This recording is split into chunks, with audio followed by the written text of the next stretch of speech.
71 birthdays, They don't mean as much. So last night, yesterday afternoon, we took the kids and we went to Mazatlan because celebrating a birthday with kids. they like having you have the Mexican hat on and stuff like that, so. So we have a few pictures if you guys want to see them. Some don't have the hat, some do. And pretty cute. We all look cuter in the hat, I think. There's something about that hat. And the kids just love it, especially when you let them eat your fried ice cream. Sorry. Yeah, I didn't have to eat any. He didn't. He didn't have even one bite. I had a bite. But the kids were enthused. The kids were thrilled. Kids love birthdays. Let's have prayer. We need to get going on here. Turn it on. It's on. It says it is. It has a green light on it. Our Father in heaven, thank you. Thank you for the lesson that we have here. And as we look on trusting you no matter what, that's the things that are pressing on there, and how that relates to the story of Daniel, the story of Peter in prison, how that relates to the things that are happening in Revelation, and help us to see those things. Thank you for each one of the people here, and guide and direct our discussion. In Jesus' name, amen. Anybody here surprised to find snow this morning? It wasn't at our house, but we could see it out our window. Out our back window was where it was pretty, I don't know, it looked like about an inch of snow, but by the time we were leaving, most of that had melted and you could just barely see it, what was the new stuff. We can see the ridge. There's one of the ridges on Diamond Mountain that we see out our bedroom window. It's a great view out the bedroom window of the snow-capped, soon-to-be bare mountain ridge. So this morning we're studying Lesson 12, Precursors, and this is page 96 if you are in a regular quarterly. It's page 150 if you're in a teacher's quarterly. And as we've been going on this quarter, how does the stories that we come across in the Old and New Testament refer to what's going to be happening in prophetic vision in Revelation and Daniel, and how that affects that? And so we've got, starting off here with the story of, you have to, if you're going to be telling the story of Shadrach, Meshach, and Abednego, you got to go back a little bit farther and tell the story of the image in Daniel 2. It's because they're related. And so that's where we're going to be starting is the Well, story. we'll start first with the memory text. For God has not given us a spirit of fear, but of power and of love and of a sound mind. And I think that the spirit of fear, we've been talking to Steve's brother David, and the spirit of fear is an evil spirit. And Satan loves to make us fearful, to frighten us, to scare us. There's things that happen. Number one, when we have a spirit of fear, we're not putting our focus on God and his protection and guidance over here. Now we're putting our attention on that fear part. And that fear part comes from the devil. And it allows the devil to work in us when we're focusing on that fear part. And also, there's a lot of things that happen to your body when you're in fear. Now, Philip's sister, her husband died last night, and her blood pressure went shooting up real high.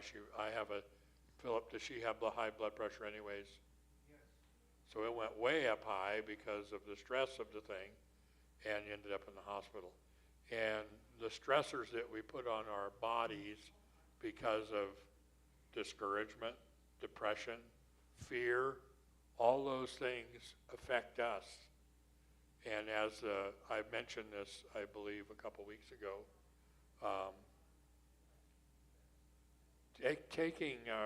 we have a steering wheel. Each of us have a steering wheel. That's our life. And we're hanging on to that steering wheel. And I come to church. I get a blessing. I'm been uplifted. And so that whole day,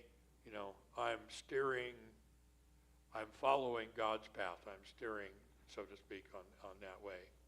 And then maybe Sunday and Monday, we're still on that road. We're still enthused. And when it gets to Tuesday, I get, well, boy, all those aches and pains. And boy, life just is terrible. And I'm having a terrible time.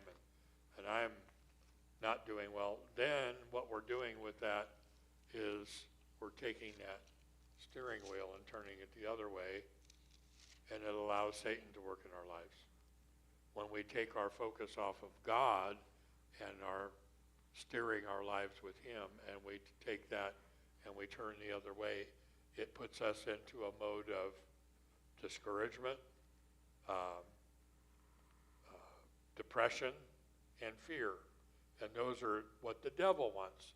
And so when I turn my thing around and I go that direction, it's kind of a take on James when he's talking about we have things come out of our mouth. We have blessings and cursings.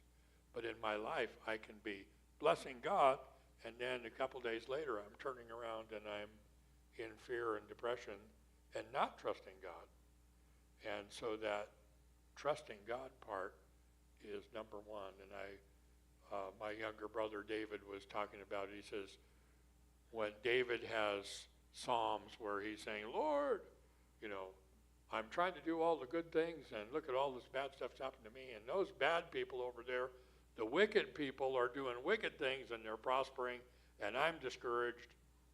But David always goes back and has a praise to God. Instead of leaving it in that depression mode, but God, you're a great and mighty and wonderful God. And we need to take that whenever we've got that. Anybody ever been depressed? I have. In fact, I have a diagnosis of major depression. I have a diagnosis that I had like many years back. Many years ago. And that depression and discouragement is a tool that the devil works on us. He works us over with that. And but as this memory verse says, God has not given us a spirit of fear, but of power, love, and sound mind. In another place, it's that he has given us a spirit of victory. And we need to focus on God and his praising him, and that he's won the victory. We, by followers of Jesus, who has already won the victory, can be victorious in him. Does that make sense? And when we focus on the discouragement part, we're not taking God at his being victorious. Because Jesus defeated Satan at the cross. And he is victorious. And we can, by followers of him, we can have that victory too, and be sharers of that. In 1 John 4, verse 18, it says, 18. There is no fear in love, but perfect love drives out fear, because fear has to do with punishment. The man who fears is not made perfect in love. Your fear is not from God. Your fear is from lacking trust in God, because we're called to trust him no matter what. And there's plenty of whats that come up in your life, things that can be fearful. A medical diagnosis for you, a medical diagnosis for your spouse, an accident that happens, whether to you, to your child, to somebody you care about. There's many things that happen that can create fear. We give that fear to God. We trust him and we say, Lord, here it is. This is in your hands. We trust you with it. Please take care of us. And God is faithful. The way he takes care of me may not be the way I'm hoping he's going to take care of me. But he will. He does. God has done a lot in my life, in Steve's life, and I know in your lives. Some of you, I know for a fact, some of the things that have happened in your life. Thank you for sharing them, because as we share the difficulties that we've had, and then we come through as shining lights, we have a testimony. We have something we can share with others. And when we come through, it's an encouragement to someone else when they go through something similar. And I have to say now, after the fact, I couldn't say this easily going through it, but after the fact,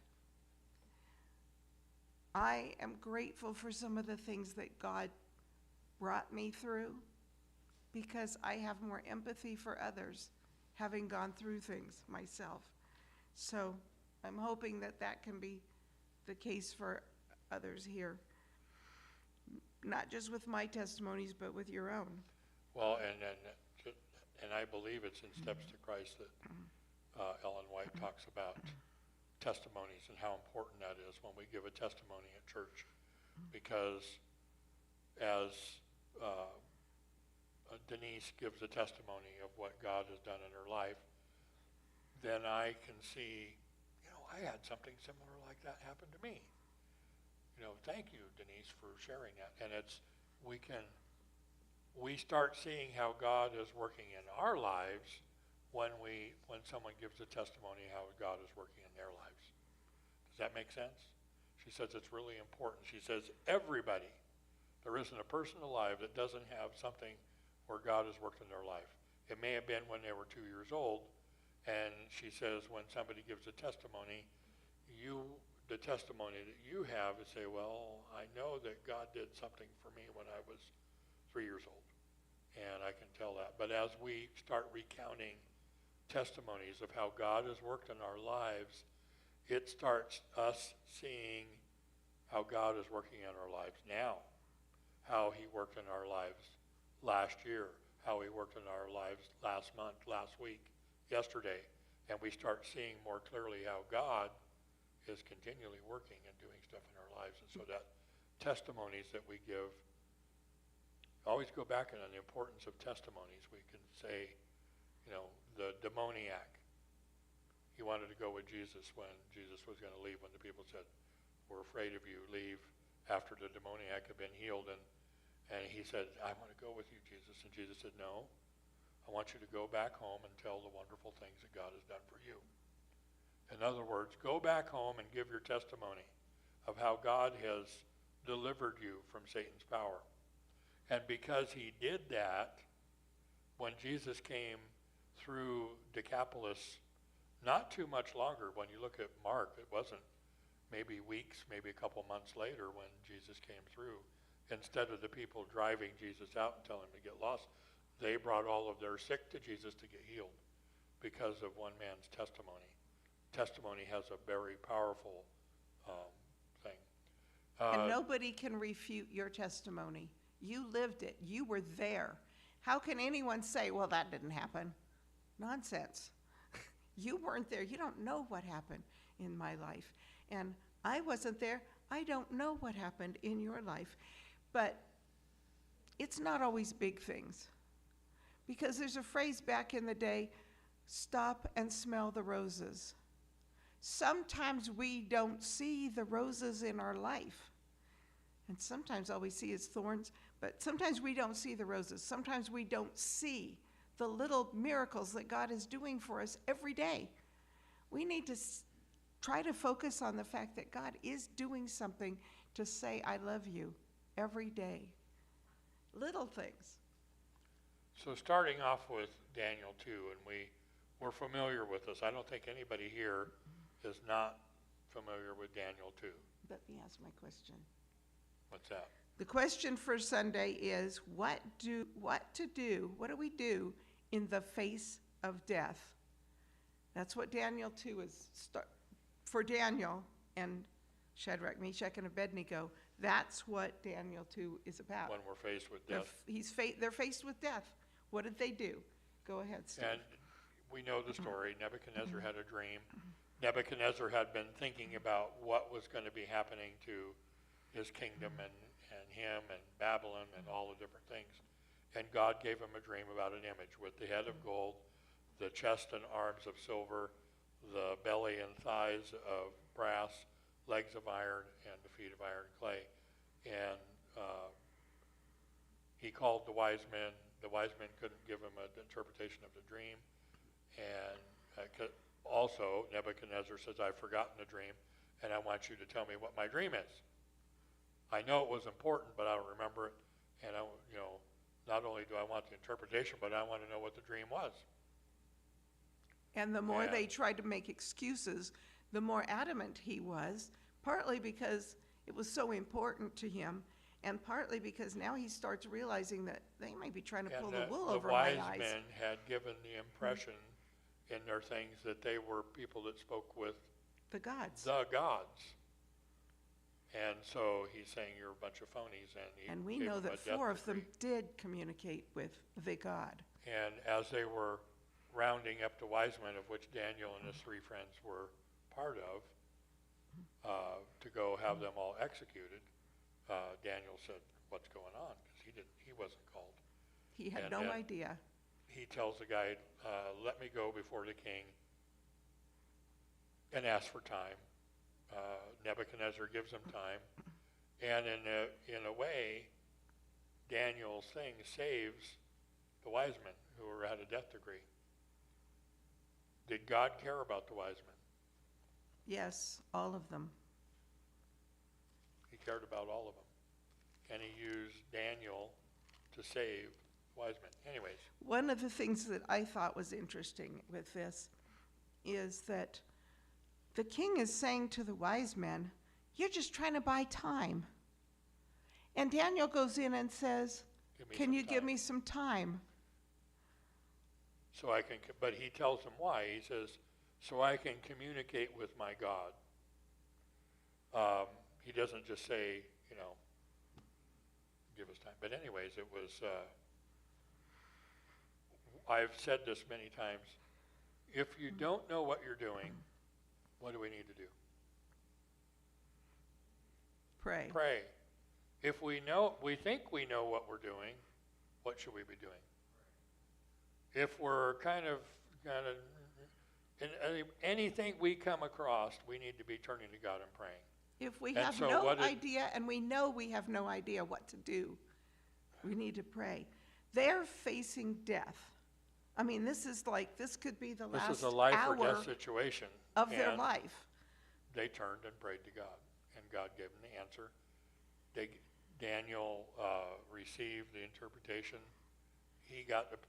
I pictured it. He got the same dream that Nebuchadnezzar had of the image of head of gold, chest and arms of silver, belly and thighs of brass, legs of iron, and the feet of iron clay, and the rock coming to destroy it all, which was the second coming of Jesus in a nutshell.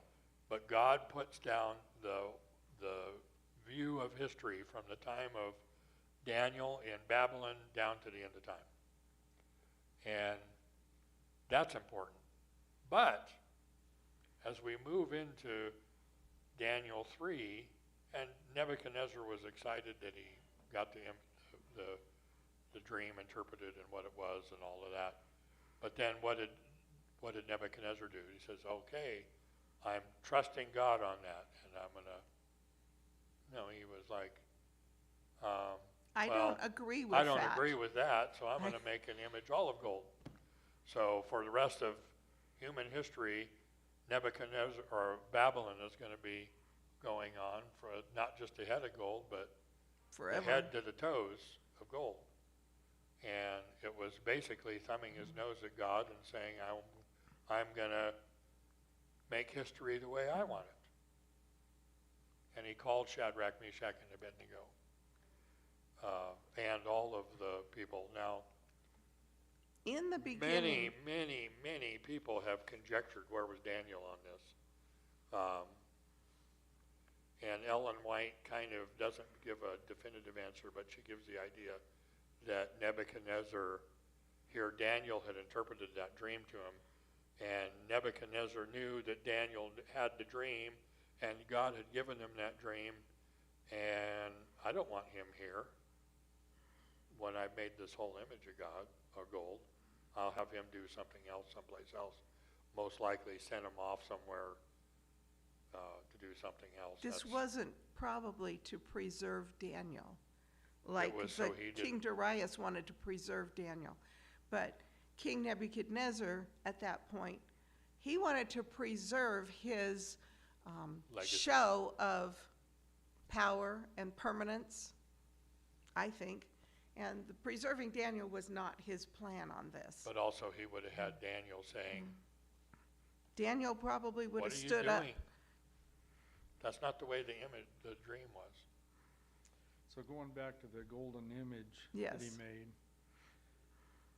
in, I forget, the Akkadian language or one of those languages, the meaning of Babylon is gate of the gods.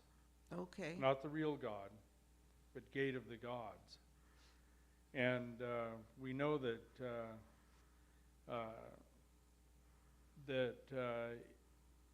that's where the ancient people went to meet the gods, was Babylon, the false gods, the demonic gods. And so that gives you some idea of why Nebuchadnezzar, he was in rebellion to the God of heaven. And so he decided that he was going to make his kingdom last forever. And that would have been inspired by demonic gods. Yeah.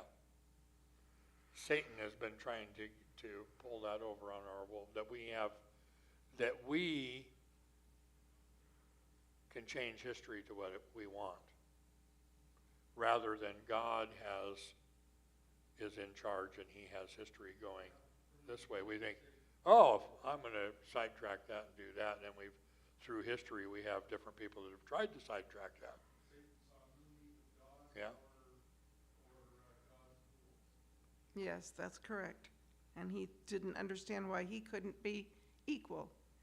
But we come down to the meat of the thing and why this is important for Revelation and the prophecies in there is Shadrach, Meshach, and Abednego are there. Everyone's supposed to bow down to the image. The music plays. Everyone bows down. If they don't bow down, they're going to be thrown in the fiery furnace. Shadrach, Meshach, and Abednego don't. They could have said, well, my shoe's untied, I'll kneel down. But they stood. Did they know what the consequences would be for that? But they trusted God no matter what. Again. That part on there, trusting God no matter what, is such a big thing for us to do.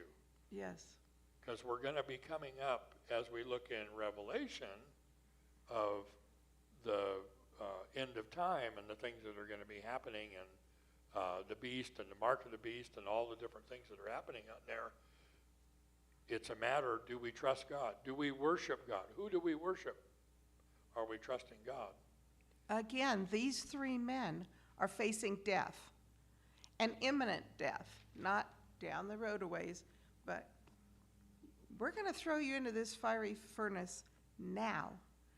And the lesson that we listened to this week, it was a different one than we've been listening to, but they emphasized the sevens.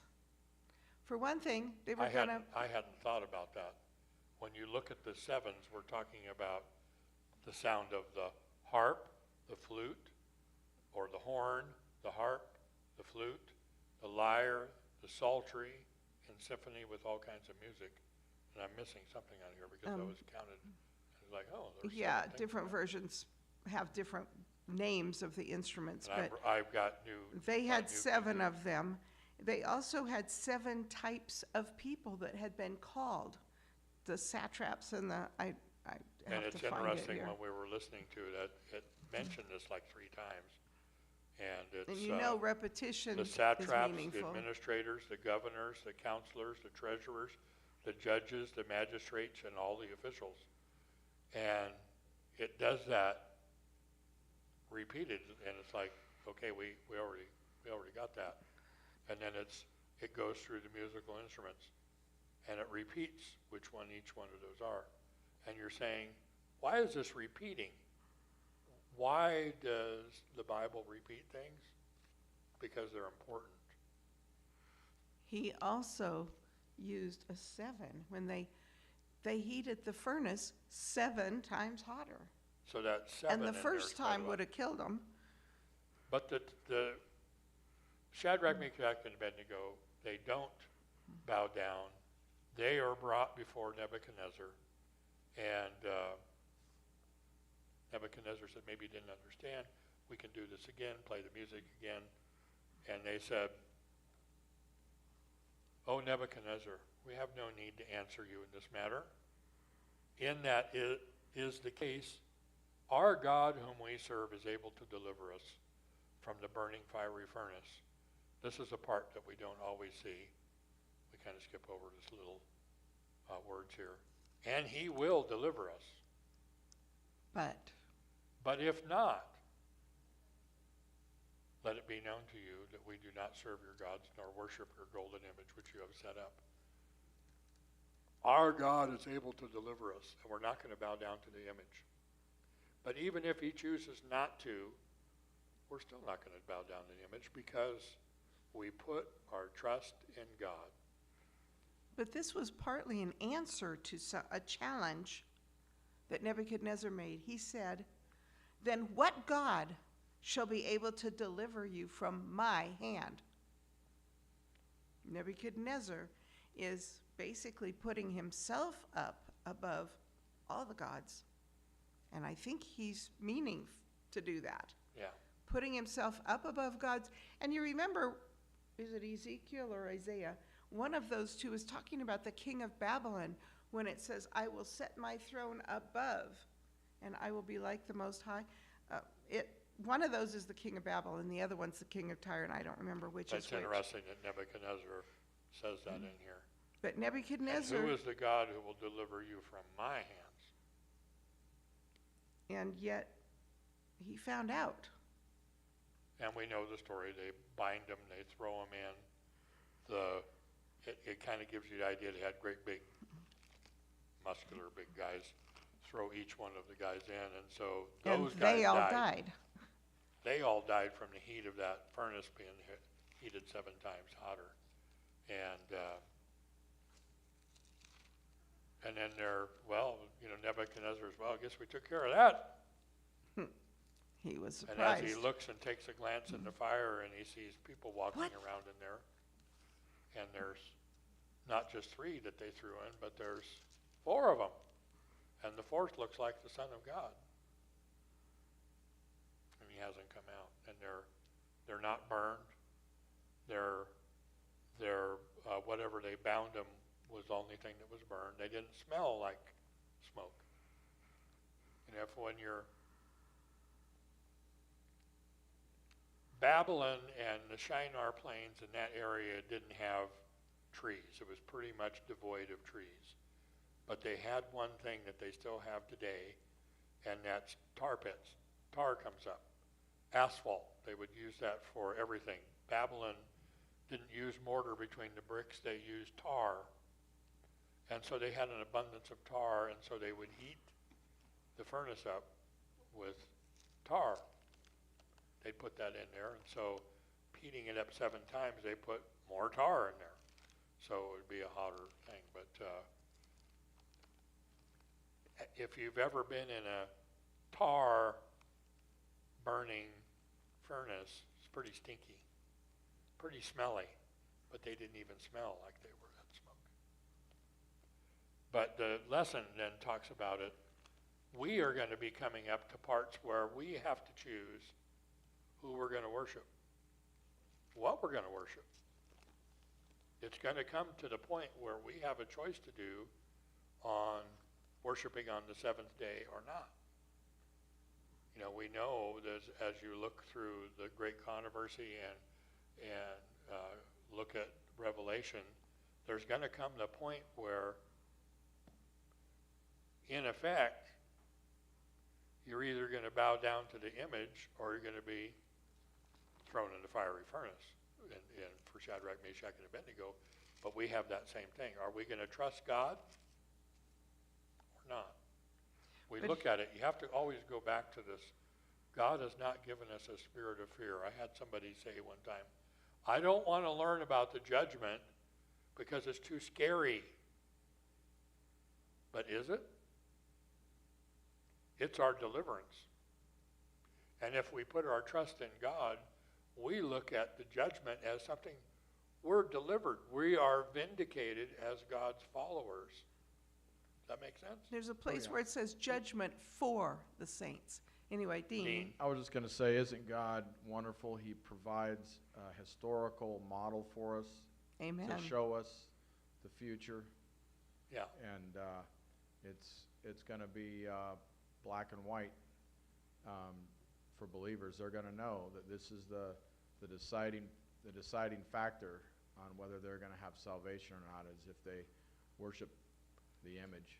And we'll be able in that same mode to say, our God is able to deliver from us. Oh, yeah. And I think that's one of the reasons said, you know, when things get bad, flee to the mountains. God gives us all of this stuff for a purpose, and it's what you're saying, is this information is all given to us to help us, you know, if we live through this time, it'll help us get through the difficult times that are coming. And so God gives us this information ahead of time so that we can contemplate it and decide ahead of time what our reaction is going to be and what we're going to do. That we have a God that we can trust. Yeah. And when we put our trust in him, and as we need to be in that same mode, okay, does it really matter if I'm going to be executed or not? My salvation is sure. I'm looking forward, as it says in Hebrews, looking forward to something better. Looking something better than here. Our hope is in a heavenly home and the city whose foundations are laid by God. Right. And so God gives us the Bible, he gives us the spirit of prophecy, and he gives us the counsel of men and women moved by the Spirit of God, so that we don't have to fail. Right. So ahead of time, we can be prepared to meet the crisis. And that's when we look at the Bible in the Old Testament and the New Testament, and it's actually a collection of stories. But those stories are all in there for a reason. It's all in there for a reason. And sometimes when we're kids, they're stories. And we don't see the ramifications of that story and how it applies to us. We say, oh, isn't that wonderful that Shadrach, Meshach, and Abednego were delivered from the fiery furnace. But how does that apply to us? It applies to us in that we have to put our faith and trust in God no matter what it looks like. I've said this before, when Shadrach, Meshach, and Abednego were hauled off to go see Nebuchadnezzar, you know, I can say without a doubt that there was other Jewish Israelite people that were in the crowd. You can almost guarantee you that. Somebody in there was a Jewish person in there, and they're probably saying, boy, I'm glad I bowed down to that image. Look what happened to them. And somebody else saying, Then the boy, I'm people are sure glad bound I and tied thrown my in the- shoe. They're thrown in the fiery furnace, and they say, oh, boy, look what had happened to me if I hadn't bowed down to the image. But look at what happened to them. They actually got to walk around with the Son of God. They saw Jesus beforehand. How cool is that? And another thing came out of this. Nebuchadnezzar praised God. This wasn't 100%. Nebuchadnezzar hadn't made it yet. But he said, praise be to the God of Shadrach, Meshach, and Abednego, who has sent his angel and rescued his servants. They trusted in him and defied the king's command and were willing to give up their lives rather than serve or worship any god except their own God. Therefore, I decree that the people of any nation or language who say anything against the God of Shadrach, Meshach, and Abednego be cut into pieces and their houses be turned into piles of rubble, for no other God can save in this way. You know, he didn't have a real He wasn't really good there view yet. of what God there, you know, if you say anything against the God of Shadrach, Meshach, and Abednego, your house is going to get torn down and you're going to be cut in pieces. That's kind of not.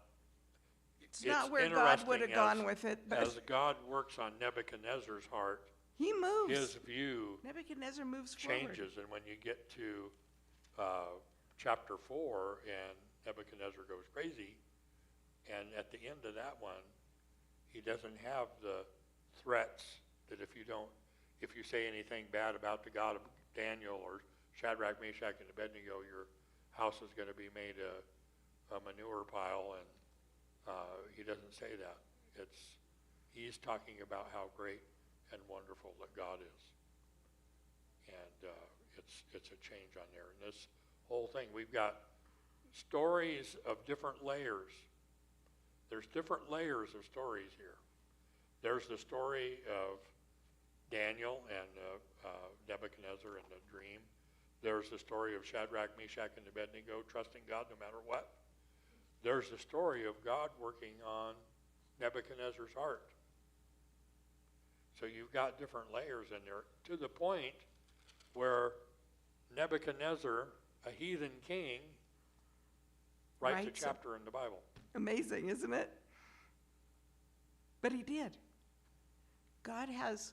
I think it would be a very interesting time to meet Nebuchadnezzar. I think that Nebuchadnezzar will be a very humble man in heaven.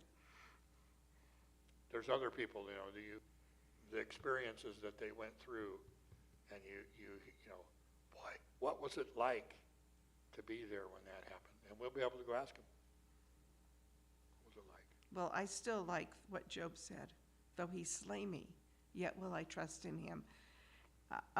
So on Tuesday, we now compare this story, and it's about worship, with the end times. And we have Revelation 13, 11 to 17, and Revelation 14, 9, 11, 12, Revelation 16 to Revelation 19, And it's 20. interesting that in Revelation, what's it talking about? The beast and the image.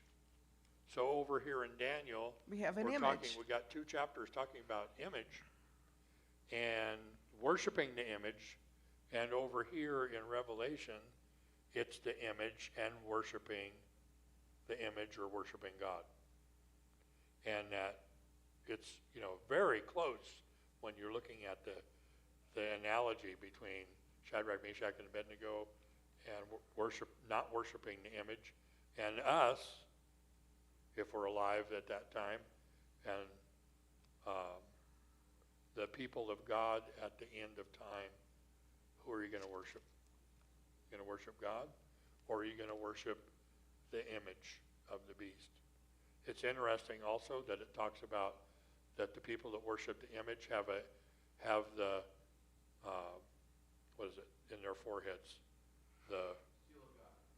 Well, no, it's the other people. It's the other people. The people that are following the image, they have the mark of the beast in their foreheads and in their hands.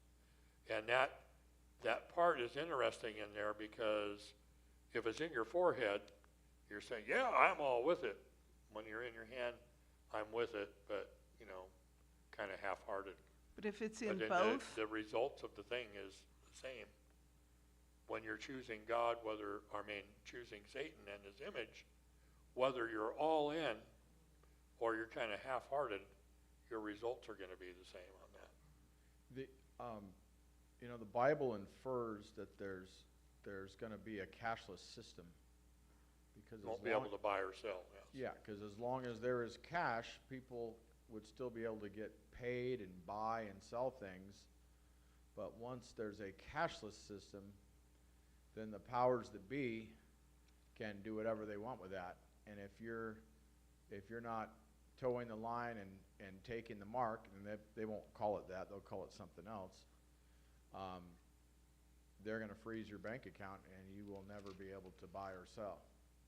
But I also want to go back to the Shadrach, Meshach, and Abednego. Yeah.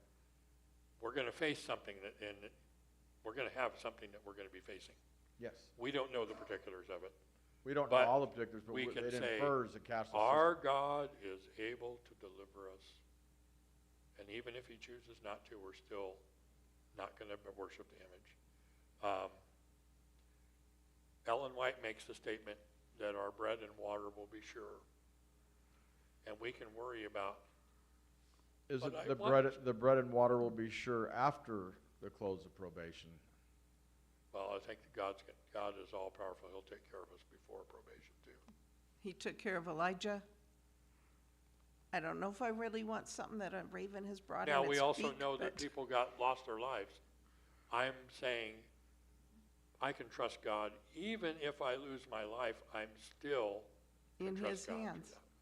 that. I have a, this is not based on the Bible, but I have this thought in my mind that most of us believers will be killed before Christ comes, but God will leave a remnant of us to see him come. And It's not clear, but yeah, it could be either way. It's not a clear picture when you look at it on, are we How gonna, many? Well, he says some How of many? us But he not, does talk about a remnant. he says some of us, not a hair of our head will even be harmed, but on other, he does say in the same chapter that others will be killed. So it's looks like it's going to be a mix. but we know we can trust God. Denise? The Bible also says that that the reason why we are martyred is so that, as it has showed in the past, that the others will join the ranks and take the places of the ones that perish. It's always been that way as we look through history from the time of Stephen on, when someone is martyred, Stephen, it gets people to come to a point where they say, I'm going to make a decision and follow God too. I see what happened with Stephen. I saw his faith.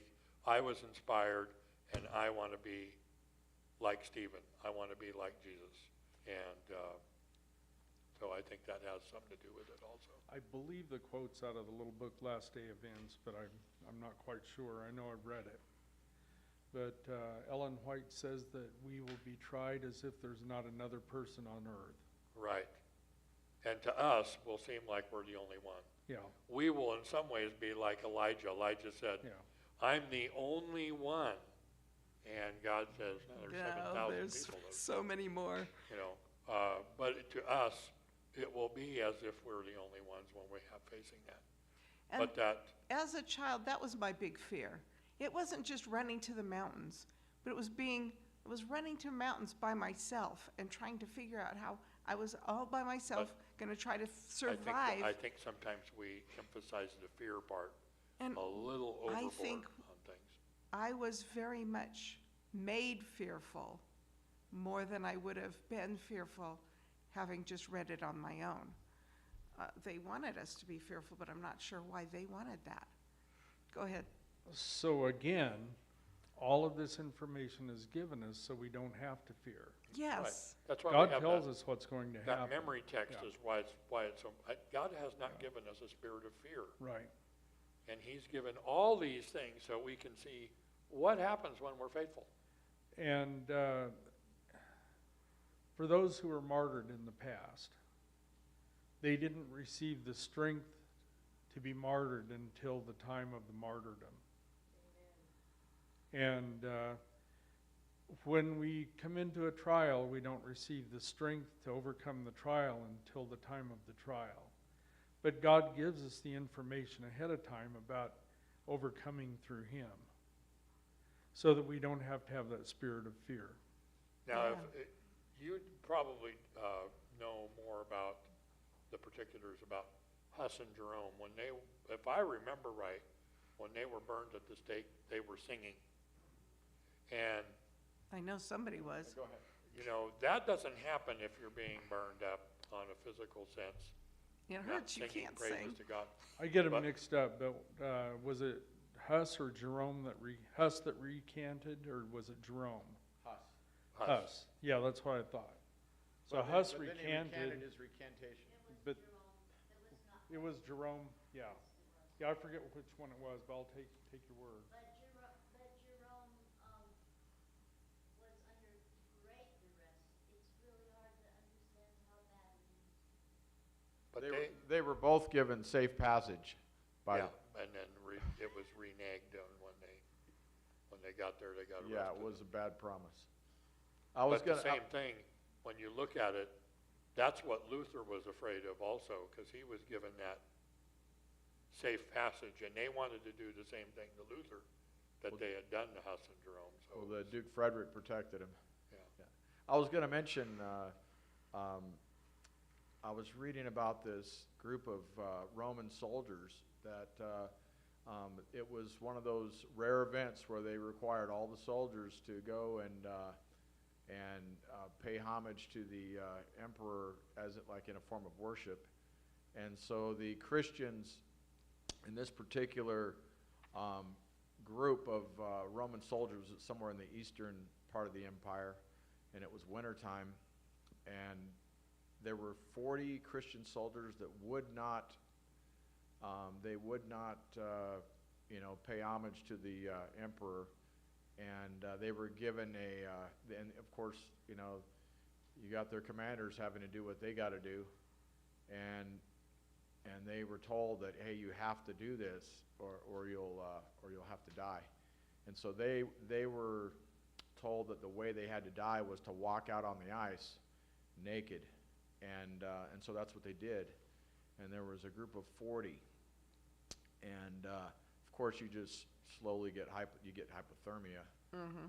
And they sang a song called 40 Soldiers for Jesus, and they had the commander said, any one of you can come back and recant your declaration for Christ.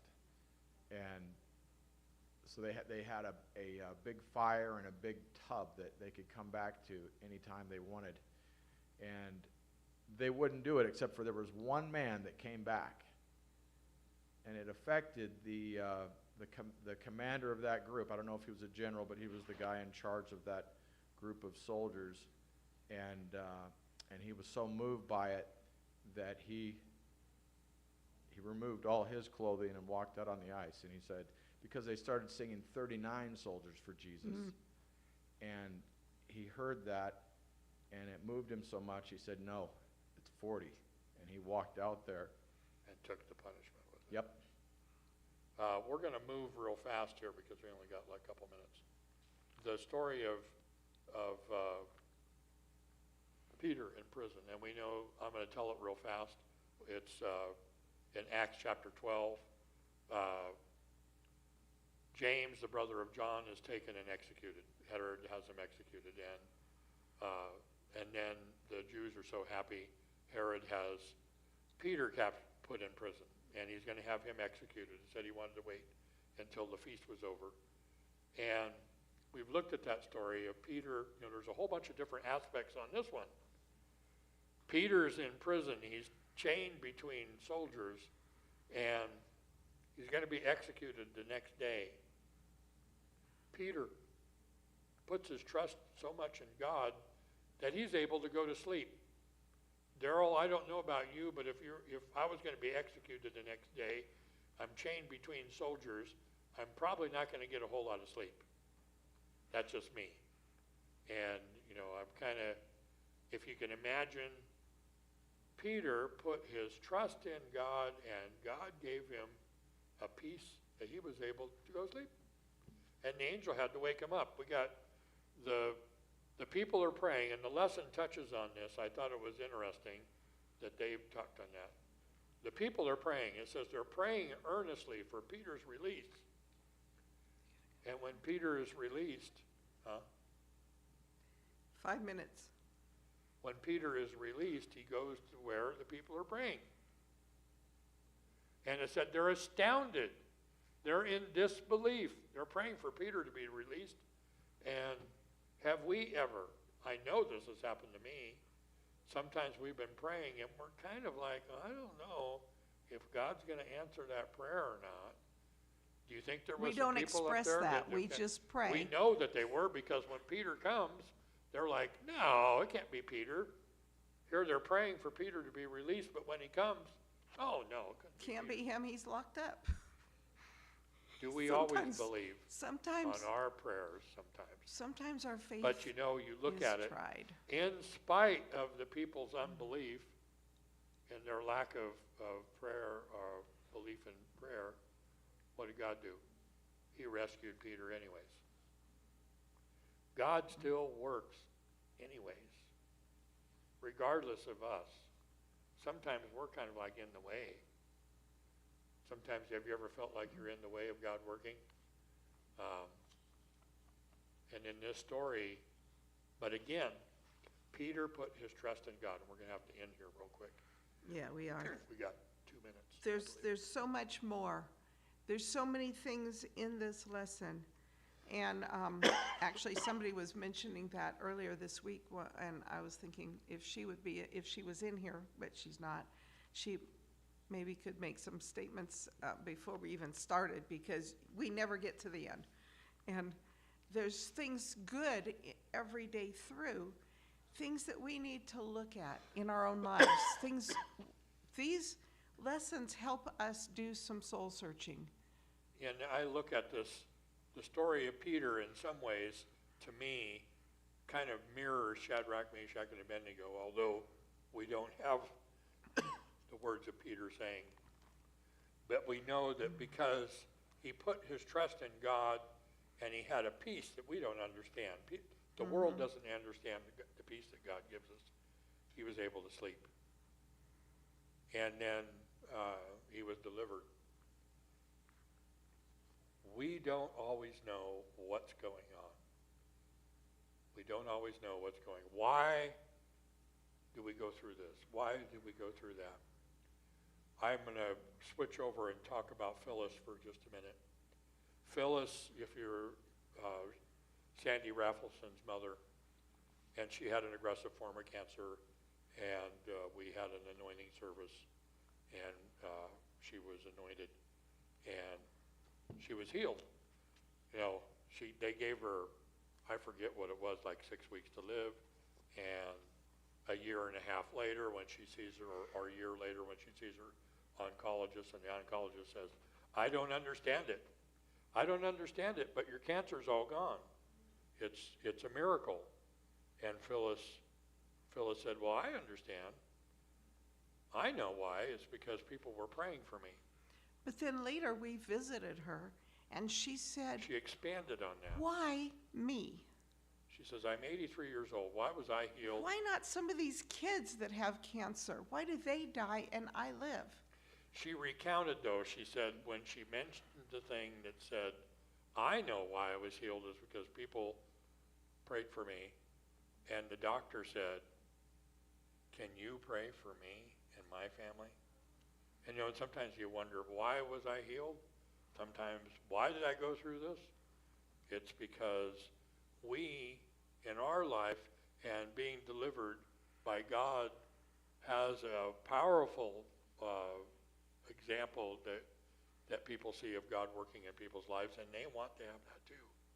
They want it too. Okay, we're going to have prayer, and we're there at the time of ending Sabbath school. And if you haven't looked through the lesson, look through the lesson. Read the stories that we have here in Daniel 2 and 3, in Acts 12, and see God's working in there. We worship a powerful God. We worship a mighty God who does mighty things, and we can put our trust in him. Our Father, you've been with us all of our lives. Some of the time we've seen what you've done. Sometimes we haven't seen anything. And sometimes it's because you have our eyes kind of covered and we just aren't seeing. Help us to open our eyes and see you more clearly in all the things that you do in our lives, and in all the things in all the Bible stories, and to those of the lives of the people that we know who recount their testimony. You're here, you're working. You didn't just create this world and let it go. You're with us right now. We ask that you help us to see that more clearly and get closer to you and closer to each other while we do. We pray